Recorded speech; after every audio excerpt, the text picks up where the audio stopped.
I'm back with the next video on Newton's law applications in rotation. और आज हम rolling पर further example देखेंगे. तो रोलिंग का नेक्स्ट एक एग्जाम्पल जिसमें रोलिंग है भी और नहीं भी है, ऐसा एक बहुत ही इंटरेस्टिंग और बड़ा यूजफुल बहुत कॉमन एग्जाम्पल देखने वाले हैं रोलिंग के ऊपर. तो इसमें सवाल अब ऐसे है कि एक स्फेरिकल ऑब्जेक्ट या कोई भी शेप का वैसे तो ले सकते हैं आप, अलग अलग शेप्स के लिए सेम प्रॉब्लम रिपीट कर सकते हो. जैसे कि मैं पहले भी कह रहा हूँ कि एक ही प्रॉब्लम को यहाँ अलग अलग शेप के लिए आप ट्राई कर सकते हो. तो यहाँ पर प्रॉब्लम ऐसे है कि एक स्फेरिकल ऑब्जेक्ट है, यूनिफॉर्म सॉलिड स्फेयर है.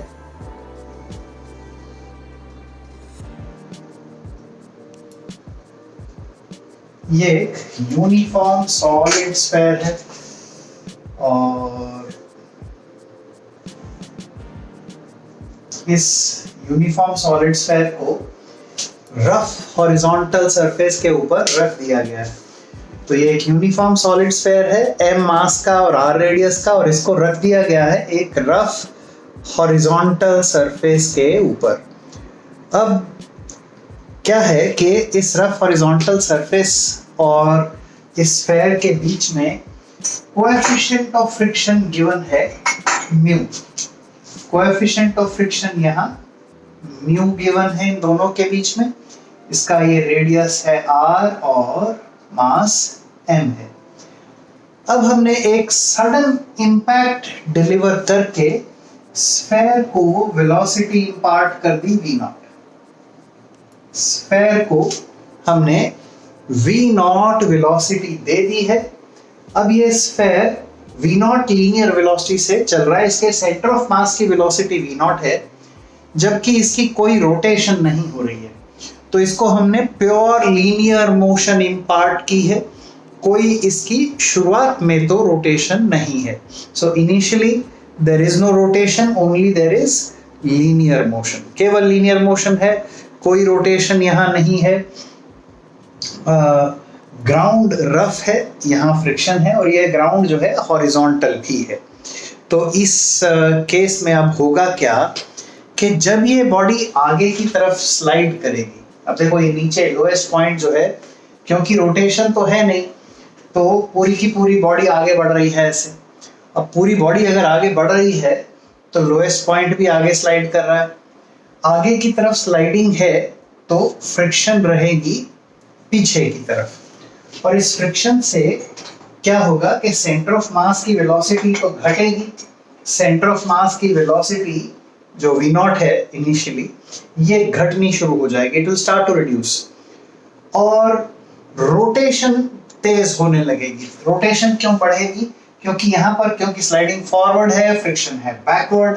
ये फ्रिक्शन एक टॉर्क लगाएगी जिससे कि एंगुलर वेलोसिटी अभी बढ़ेगी. तो एंगुलर वेलोसिटी अब फ्रिक्शन के कारण बढ़ रही है, सेंटर ऑफ मास की लीनियर वेलोसिटी घट रही है.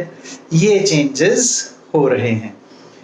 अब एक समय आगे चलकर ऐसा आएगा जब इस स्फेयर की प्योर रोलिंग शुरू हो जाएगी.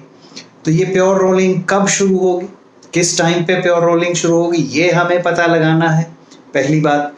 दूसरा, जब प्योर रोलिंग शुरू होगी तो इसके सेंटर ऑफ मास की वेलोसिटी उस टाइम पर क्या रहेगी, ये पता लगाना है.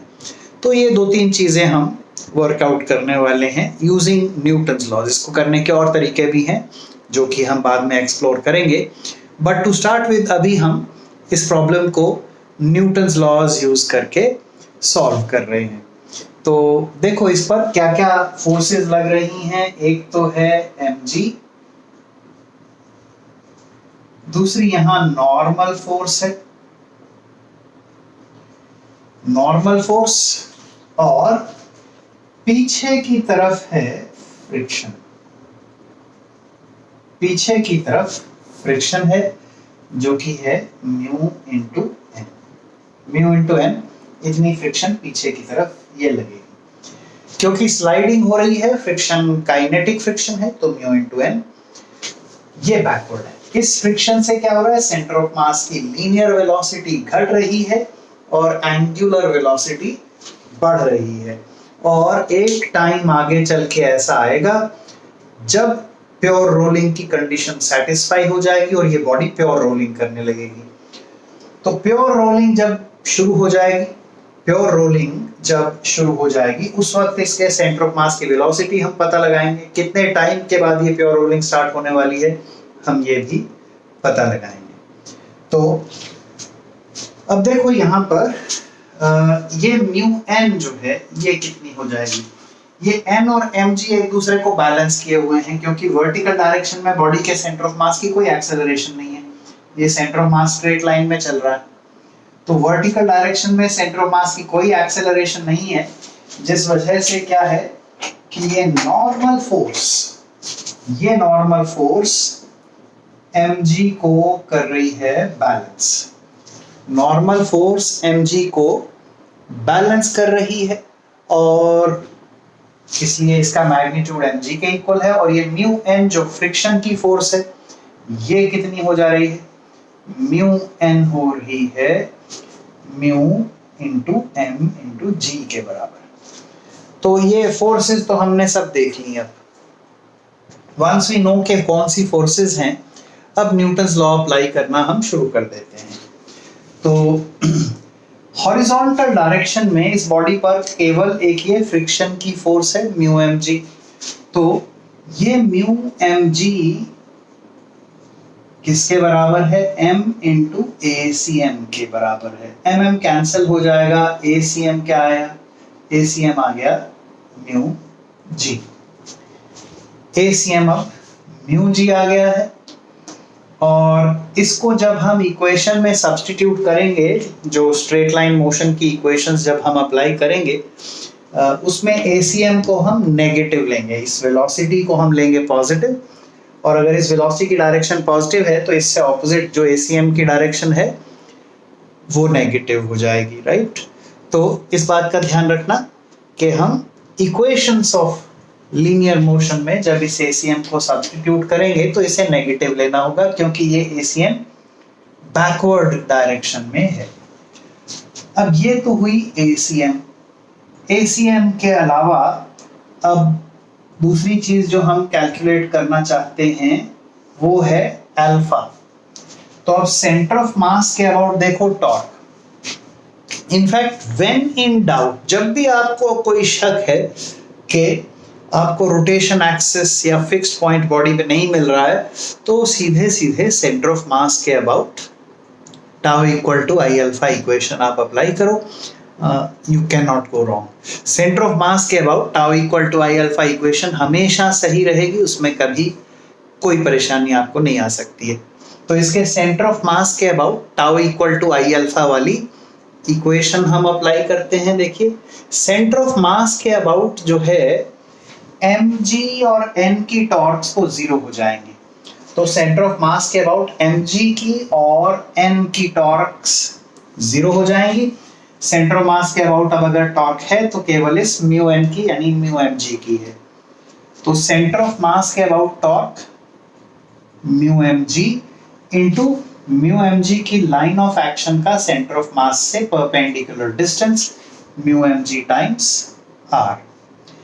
ये किसके बराबर हो जाएगा, ये होगा ICM अल्फा। ICM है 2/5 mr स्क्वायर इंटू अल्फा। क्या मैं इस अल्फा को ACM/R ले सकता हूं, नहीं ले सकता हूं, क्योंकि अल्फा ACM/R केवल प्योर रोलिंग में होगी और इसकी अभी प्योर रोलिंग स्टार्ट नहीं हुई है। प्योर रोलिंग बाद में स्टार्ट होगी, अभी तक तो इसकी प्योर रोलिंग स्टार्ट नहीं हुई है। तो जब प्योर रोलिंग स्टार्ट ही नहीं हुई है उसकी कंडीशन आप कैसे अप्लाई कर सकते हैं। अल्फा ACM/R ग्राउंड के ऊपर प्योर रोलिंग में ही हो सकता है, यहां तो है नहीं। तो ये अल्फा आया, m कैंसिल हो जाएगा, एक r कैंसिल हो जाएगा, तो अल्फा क्या आएगा 5 mu g by 2r। 5 mu g by 2r ये आ जाएगा अल्फा।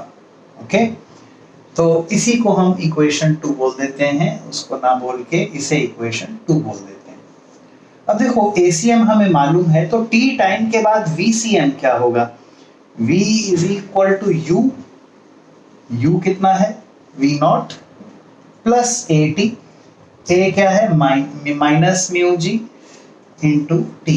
याद है हमने एक्सेलरेशन को माइनस म्यू जी सब्स्टिट्यूट करने के लिए डिसाइड कर लिया था, क्योंकि एक्सेलरेशन की डायरेक्शन वेलोसिटी से ऑपोजिट है। तो अगर इस वेलोसिटी को हम पॉजिटिव ले रहे हैं तो acceleration of centre of mass negative होगी। तो ये इक्वेशन 3 है। टी टाइम के बाद ये VCM आ गया। इसी तरह ये अल्फा भी हमारे पास अवेलेबल है, तो अब ओमेगा कितना आ जाएगा टी टाइम के बाद? टी टाइम के बाद ओमेगा आएगा ओमेगा नॉट, जो कि शुरुआत में 0 है, प्लस अल्फा टी। अल्फा ये रहा 5 mu g by 2r alpha t, correct. ये ओमेगा आ गया। तो ये हुई हमारी इक्वेशन नंबर 4। अब जो इक्वेशंस 3 एंड 4 हमारी आई हैं, इनका इस्तेमाल करके हम कंप्लीट सॉल्यूशन इस प्रॉब्लम का कर लेंगे। तो इन 3 और 4 को, इस 3 में VCM की वैल्यू आ गई है, 4 में ओमेगा की वैल्यू आ गई है, इनको प्योर रोलिंग वाली कंडीशन में अप्लाई कर देंगे। तो प्योर रोलिंग की कंडीशन क्या होती है जी? आप याद करें, VCM is equal to omega R. Pure rolling अगर ग्राउंड पे हो रही है तो ये कंडीशन आती है कॉन्स्ट्रेंट वाली। ये कई बार मैं साबित कर चुका हूं, तो मैं दोबारा नहीं कर रहा हूं। तो VCM है V naught minus mu G T, और ओमेगा आर ये हो जाएगा 5 mu G T by 2r into ये r कैंसिल हो जाएगा। तो ये V नॉट क्या आया? म्यू जी टी को इधर ले आइए, आ जाता है 7 म्यू जी टी बाय 2। तो t आ रहा है 2V naught by 7 mu G, correct. और इस टाइम के बाद अब VCM कितना हो जाएगा? t टाइम के बाद VCM के लिए ये एक्सप्रेशन आई थी, तो इस एक्सप्रेशन में t की ये वैल्यू हम सब्स्टिट्यूट कर देंगे। तो क्या रहेगा? V naught minus mu G into ये t। इस t को यहां सब्स्टिट्यूट कर दो, t की ये वाली वैल्यू। अगर इसको इधर सब्स्टिट्यूट किया जाए तो हमें क्या मिलता है देख लीजिए। VCM आ जाता है 5V नॉट बाय 7।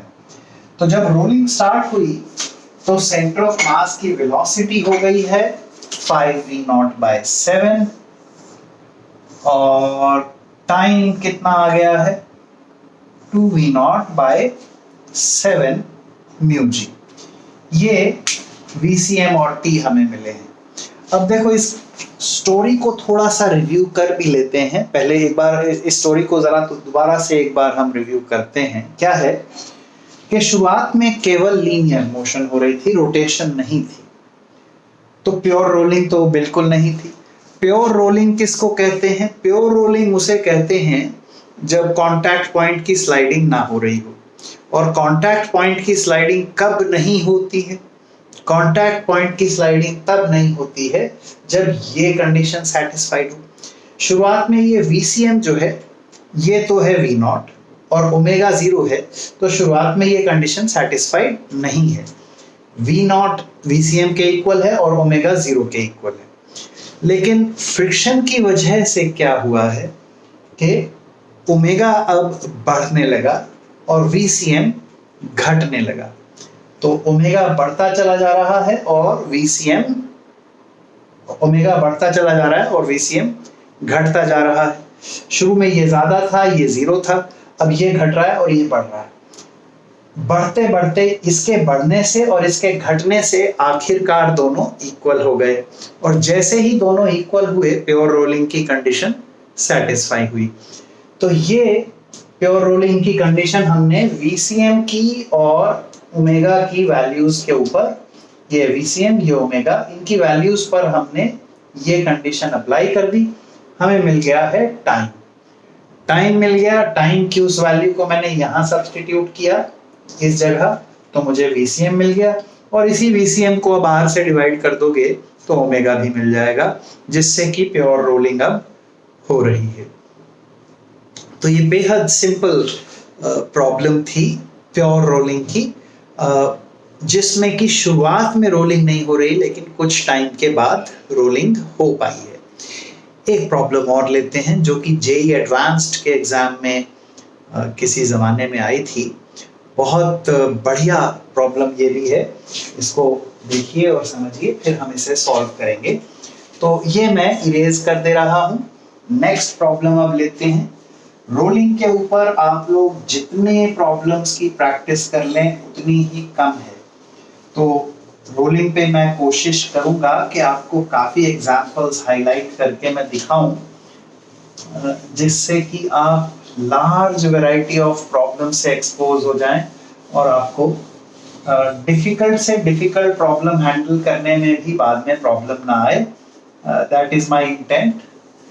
तो मैं चाहता हूं आपको काफी प्रॉब्लम्स का एक्सपोजर मिल जाए यहीं पर। तो next problem, this is from an old JEE exam. ये 1980 के दशक का आया हुआ प्रॉब्लम है, as far as I remember. जहां तक मुझे याद पड़ रहा है 1980s के जमाने का ये क्वेश्चन है।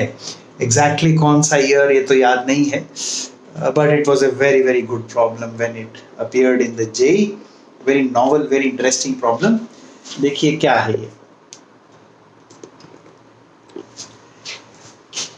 एक इंक्लाइंड प्लेन है जो कि यहां आकर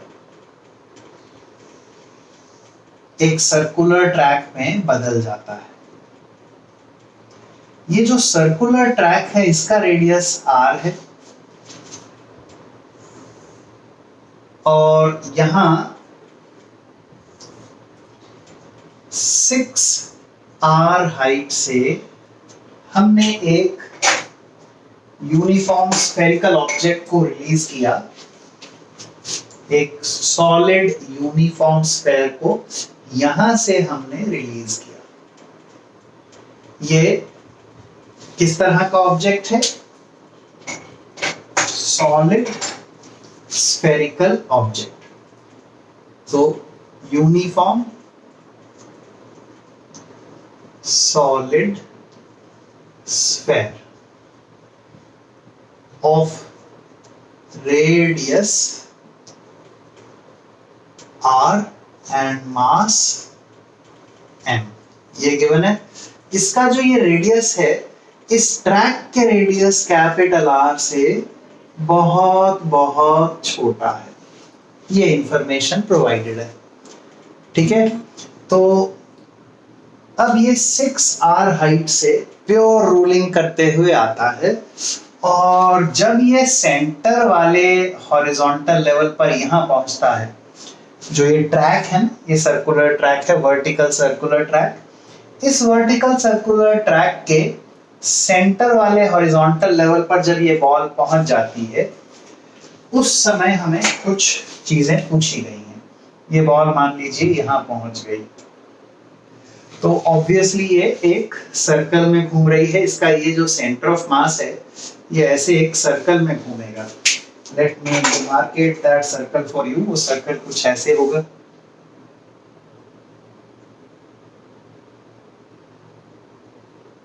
करेक्ट। अब ये बॉल जब यहां पहुंच गई है, तब आपको क्या पता लगाना है? एक तो यही पता लगा लीजिए कि इसकी स्पीड कितनी है।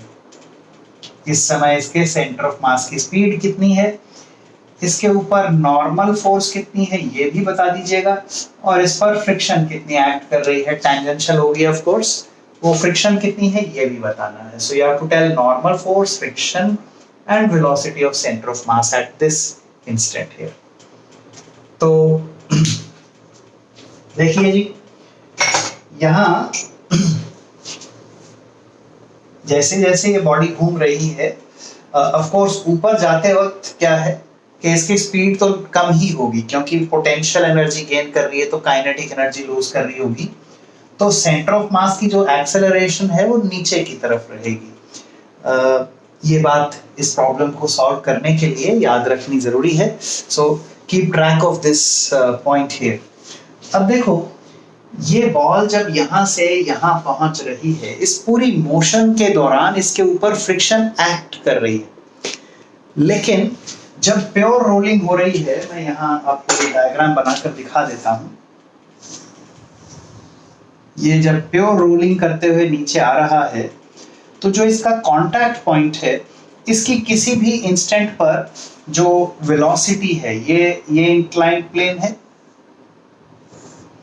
कांटेक्ट पॉइंट की velocity with respect to inclined plane किसी भी इंस्टेंट पे देखेंगे तो जीरो है। तो यहां इस पॉइंट पर जो फ्रिक्शन की फोर्स एक्ट कर रही है, ये एक फ्रिक्शन की फोर्स इधर एक्ट करेगी, फ्रिक्शन है। लेकिन जिस पॉइंट पर ये फ्रिक्शन की फोर्स एक्ट कर रही है, उसकी वेलोसिटी है zero. The point eight which the force of friction is acting, जिस पॉइंट पर फ्रिक्शन की फोर्स एक्ट कर रही है, उस पॉइंट के ऊपर उस पर्टिकुलर पॉइंट की वेलोसिटी जीरो है। अब वेलोसिटी अगर उस पॉइंट की जीरो है, तो फ्रिक्शन फोर्स कितना पावर डिलीवर करेगी? Power delivered by force of friction हो जाएगी ऑब्वियसली जीरो, क्योंकि वेलोसिटी जीरो है। F डॉट V होती है पावर। अब उस पॉइंट की वेलोसिटी जीरो है, तो फ्रिक्शन की पावर डिलीवर्ड किसी भी इंस्टेंट पे आप देख लो, power delivered by friction at any instant zero आ जाएगी।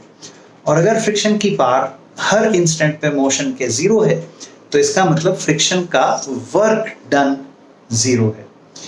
और अगर फ्रिक्शन का वर्क डन जीरो है और हम इस स्फेरिकल ऑब्जेक्ट को और अर्थ को सिस्टम बना लें, हमने इस स्फेरिकल ऑब्जेक्ट को और अर्थ को बना लिया है सिस्टम।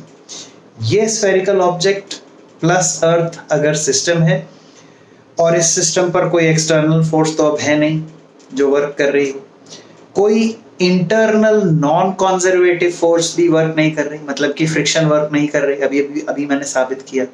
और कोई बम भी नहीं फूटा है, कोई इंटरनल एनर्जी का रिलीज भी नहीं हुआ है। अगर ये तीन कंडीशंस सेटिस्फाइड होती हैं, तो सिस्टम की मैकेनिकल एनर्जी क्या रहती है? कंजर्व्ड रहती है। तो अर्थ और इस बॉल के सिस्टम की मैकेनिकल एनर्जी कंजर्व्ड है। और अब अगर मैकेनिकल एनर्जी कंजर्व्ड है, तो क्या होगा? If mechanical energy is conserved, loss of potential energy will be equal to gain in kinetic energy। तो ये पहले तो इक्वेशन लिखते हैं जिससे कि हम ये V को कैलकुलेट कर सकें। तो let us first calculate V using energy conservation। और एनर्जी कंजर्वेशन को अप्लाई करने के लिए रोल करती हुई बॉल की वेलोसिटी V अगर है, तो उसकी काइनेटिक एनर्जी कितनी है ये भी कैलकुलेट करना होगा। तो काइनेटिक एनर्जी का एक्सप्रेशन एक बार बना लेते हैं, half m VCM square plus half ICM। ICM क्या है? 2/5 mr square into omega square. Omega होगा V/r, क्योंकि प्योर रोलिंग हो रही है, तो V square by R square, वह स्मॉल r इसका अपना रेडियस है। तो ये काइनेटिक एनर्जी कितनी आ रही है? ये आ रही है 7/10 mv स्क्वायर। तो काइनेटिक एनर्जी का एक्सप्रेशन 7/10 mv स्क्वायर है, ये टोटल काइनेटिक एनर्जी है इस ऑब्जेक्ट की। अब अगर ये काइनेटिक एनर्जी है, तो देखिए क्या हुआ है, बॉडी 6r हाइट से r हाइट पे पहुंच गई है। बॉडी की हाइट शुरुआत में थी 6r, अब है r, ग्राउंड से, ग्राउंड लेवल से पहले 6r हाइट थी, अब r हाइट है। ऐसा करते हैं, इसी लेवल को रेफरेंस लेवल ले लेते हैं। तो शुरुआत में ये हाइट 5r हो गई, तो शुरुआत वाली हाइट 5r है, ये रेफरेंस लेवल है r हाइट पे, तो ये 5r हाइट शुरुआत में है रेफरेंस लेवल के ऊपर, और आखिर में 0 है। तो मैकेनिकल एनर्जी कंजर्वेशन की इक्वेशन लिखेंगे, शुरुआत में पोटेंशियल एनर्जी है 5 mgr, और शुरुआत में पोटेंशियल एनर्जी 5 mgr है और काइनेटिक एनर्जी शुरुआत की जो काइनेटिक एनर्जी थी वो तो 0 थी। अब जब यहां पहुंच गए हैं तो यहां आकर काइनेटिक एनर्जी अब 0 हो जाएगी, सॉरी यहां आकर पोटेंशियल एनर्जी 0 हो जाएगी और काइनेटिक एनर्जी हो जाएगी 7/10 mv²। mm यहां कैंसिल कर लेते हैं तो v हमें कितना मिल गया 50 gr/7 अंडर रूट। ये मुझे v मिल गया है। This is v, I have got the value of v now. अब v मिल जाने के बाद n की कैलकुलेशन तो बहुत आसान है। देखो ये centre of mass v speed से चल रहा है और इसकी सर्कुलर मोशन का रेडियस तो मैं कैपिटल R ही मान लूंगा। वो इसलिए कि स्मॉल r कैपिटल R के मुकाबले में बहुत छोटा है। तो अगर ये कैपिटल R है यहां से लेके यहां तक, तो उसमें स्मॉल r घटने से कोई बहुत फर्क नहीं पड़ रहा है क्योंकि स्मॉल r कैपिटल R के मुकाबले में बहुत छोटा है। तो ये बॉल ऐसे घूमते हुए आ रही है, ये बॉल है ऐसे इस पाथ के अलोंग घूमते हुए आ रही है और इसके सर्कुलर मोशन की रेडियस r है। वेलोसिटी हमें पता चल गई। तो सेंटर की तरफ इसकी एक्सेलरेशन कितनी है ac हो जाएगा v²/r लगभग, है ना। ac जो सेंटर की तरफ एक्सेलरेशन है वो v²/r हो गई। तो ये v² divided by r, so 50 g/7 आ गई। तो n कितना आ गया जी? How much is n? n हो जाता है मास बाई n, एक इकलौती फोर्स है सेंटर ऑफ सर्कुलर मोशन की तरफ। तो n अगर एक इकलौती फोर्स सेंटर की तरफ है तो ये किसके इक्वल हो जाएगी? मास इनटू सेंटर की तरफ जो एक्सेलरेशन है वो है 50 g/7। तो ये आ गया 50 mg/7। ये नॉर्मल फोर्स आ गई। नॉर्मल फोर्स हमने कैलकुलेट कर ली। नेक्स्ट कैलकुलेशन हमें अभी करनी बाकी है फ्रिक्शन की। यहीं पर इस बॉल के ऊपर फ्रिक्शन कितनी है ये वाली, ये पता लगाना है। तो फ्री बॉडी डायग्राम में थोड़ा मैग्नीफाई करके बना देता हूं ताकि ये आपको थोड़ा क्लैरिटी इसमें मिल जाए। तो इधर बना लेते हैं, ये है ये वाली बॉल। अब इस पर फोर्सेस शो कर देता हूं। mg n और फ्रिक्शन F। फ्रिक्शन मैंने ये डाउनवर्ड अस्यूम कर रखी है। अच्छा जी, तो अब ACM इसका जो है वो नीचे की तरफ है। सेंटर मास की एक्सेलरेशन का एक तो ये सेंट्रीपिटल कंपोनेंट है और एक वर्टिकल वाला कंपोनेंट भी है, ए बोल देते हैं उसको। तो वर्टिकल डायरेक्शन में, डाउनवर्ड डायरेक्शन में इसकी एक ए एक्सेलरेशन है। ये डाउनवर्ड डायरेक्शन में एक्सेलरेशन है और है प्योर रोलिंग। तो अब देखो अल्फा अगर एंगुलर एक्सेलरेशन होगी तो जो ये कांटेक्ट पॉइंट है, इस कांटेक्ट पॉइंट पे क्या होगा? अल्फा आर तो ऊपर की तरफ और ACM नीचे की तरफ। तो ये दोनों इक्वल हो जाने चाहिए क्योंकि कांटेक्ट पॉइंट पर स्लाइडिंग नहीं है। तो alpha R is equal to ACM। तो अल्फा क्या आया? ACM/r। ये तो कॉन्स्ट्रेंट अप्लाई हो गया। अब देखो अल्फा जो है ये मैंने ऐसे लिया है, मुझे लेना ही पड़ा क्योंकि अल्फा आर ऊपर की तरफ होना चाहिए, ACM डाउनवर्ड है ही। तो अल्फा ऐसे होना चाहिए, यानी कौन सी direction? Anticlockwise. Alpha anticlockwise है, जबकि फ्रिक्शन की टॉर्क जो आ रही है सेंटर के अबाउट वो क्लॉकवाइज है। सेंटर के अबाउट नॉर्मल फोर्स और mg की टॉर्क तो वैसे ही नहीं है। सेंटर ऑफ मास के अबाउट mg की क्या टॉर्क है? 0 है। और सेंटर ऑफ मास के अबाउट ही n की क्या टॉर्क है? वो भी 0 है। तो सेंटर ऑफ मास के अबाउट अगर कोई टॉर्क है तो वो सिर्फ फ्रिक्शन की फोर्स की है। वो आ गई F इंटू आर। ये फ्रिक्शन की टॉर्क सेंटर के अबाउट क्लॉकवाइज टॉर्क प्रोड्यूस कर रही है, और ये किसके इक्वल है, आई अल्फा के। तो आई 2/5 mr स्क्वायर, स्मॉल r है radius, into alpha, alpha is ये भी स्मॉल r थ्रू आउट रहना चाहिए था, मैंने कैपिटल R गलत लिख दिया क्योंकि ये जो रेडियस है ये स्फेयर का रेडियस लेना है। तो खैर F R equals I alpha, alpha है ACM बाय आर, तो ये r सारे कैंसिल हो गए, f क्या आ गया 2/5 m ACM। लेकिन ये यहाँ मुझे नेगेटिव साइन लगाना पड़ेगा क्योंकि ये जो टॉर्क हमारी है ये क्लॉकवाइज है और अल्फा एंटी क्लॉकवाइज है, क्योंकि ऑपोजिट है मुझे एक ये माइनस साइन इधर देना पड़ा। तो F आ गया है -2/5 MACM। एक ये इक्वेशन आई है। दूसरी इक्वेशन तो जो हमारी न्यूटन्स लॉ वाली इक्वेशन होती ही है, mg प्लस f, mg और f दोनों डाउनवर्ड है, तो mg plus f is equal to m ACM, ये आ जाएगी करेक्ट। तो ये f की वैल्यू अगर मैं यहां सब्स्टिट्यूट कर देता हूं तो मुझे फिर m कैंसिल करके ACM मिल जाएगा। तो ये कैलकुलेशन मैं आपको इधर दिखा देता हूं, देखो I am showing you this calculation here. इसको इरेज करके मैं आपको ये कैलकुलेशन दिखला देता हूं। देखिए दिस इज इक्वेशन 2, ये 1।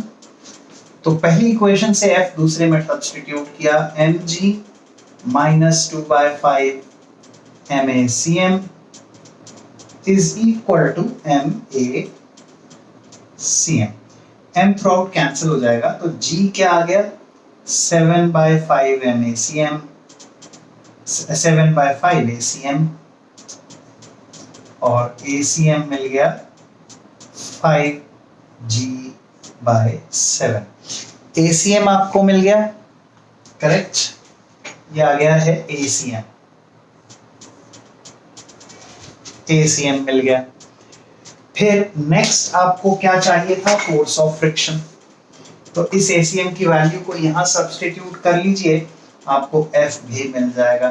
तो -2/5 m into ACM, ACM is 5g/7, तो 5 कैंसिल हो जाएगा, F आया -2mg/7, F आ गया -2mg/7।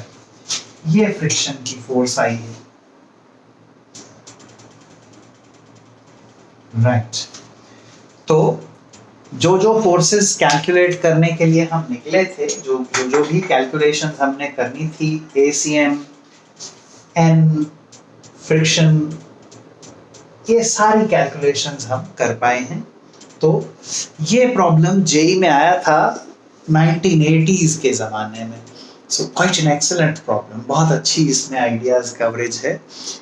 This was asked in the 1980s। आजकल और भी बढ़िया प्रॉब्लम्स आते हैं, इससे भी और इंटरेस्टिंग प्रॉब्लम्स आजकल आते हैं जेई में। तो I believe we'll bring this session to an end, and when we meet next and discuss problems on rolling, हम और भी इंटरेस्टिंग कई रोलिंग के प्रॉब्लम्स को लेकर आएंगे। So next class will be of problems of an even higher degree of complexity. It will be even more fun. आपको और भी अच्छा लगेगा उन प्रॉब्लम्स को डिस्कस करने में, and आपके होराइजन भी काफी वाइडन होंगे, आपका क्षितिज दूर चला जाएगा, आप दूर तक देख पाएंगे after the next class on this topic. So bye bye for now. Keep enjoying physics, keep enjoying your learning. Bye bye.